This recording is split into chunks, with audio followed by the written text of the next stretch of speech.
Good evening, everyone. Garrett, Stephen, thank you so much for having us back. We're excited to be here and share some information about what Girls on the Run is doing this spring and how you can potentially get involved.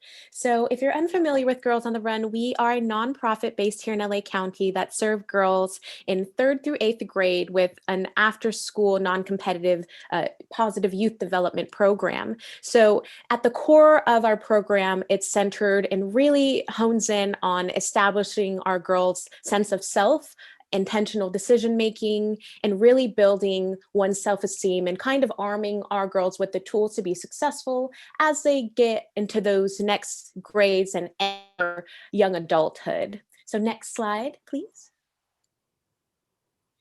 So as I was saying, you can just see there a few of our core values. So really what we're doing is building a foundation, and we do that through curriculum-based lessons, which are centered on our core concepts and topics that again are all about building self, and they incorporate physical activity and engaging games with a running component that results and culminates in a 5K that we host for them at the end of the season. This season's going to look a little bit different, and we'll get into that in just a moment. Next slide, please.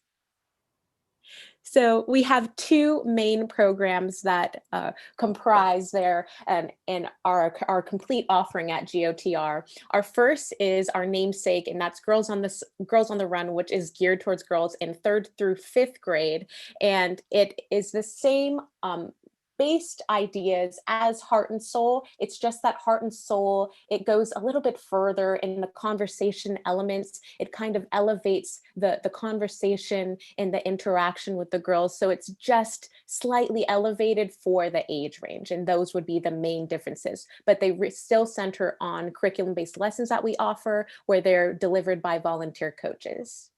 Next slide.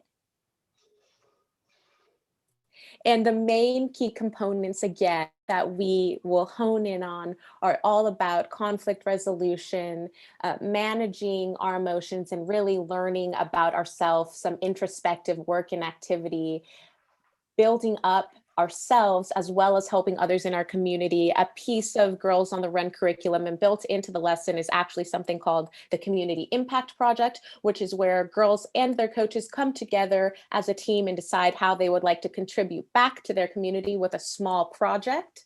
And again, that core concept of personal autonomy and intentional decision making. Next slide.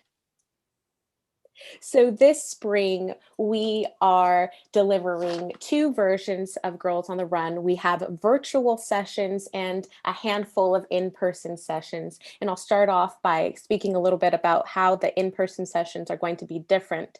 So they are going to be delivered in small groups of 10. They have caps of 10 for participation. PPP is required for all youth participants and provided to the coaches. There are also social distancing measures that are built into the curriculum now, so no modification has to be thought of or developed by the coach. It's already been done for you, and you would just be delivering that program there. And for virtual sessions, those would take place during the weekdays in the afternoon after school hours between 2 o'clock and 5 o'clock p.m.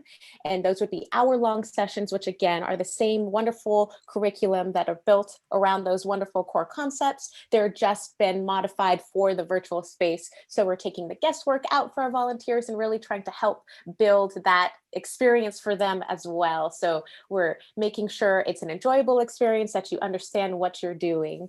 And back to the in-person sessions for just a moment, those opportunities take place on Saturday and Sunday mornings from 9:30 a.m. to 11:30 a.m. At the moment, we are nearing capacity for our volunteer pool, and we're working on placing the folks that are already in there with us, but we're seeking some substitute coaches. So those would be folks that would pick a team that they see there on our application, and they would be able to substitute for that site and learn more about what the substitute coach role looks like when they begin their training process with us.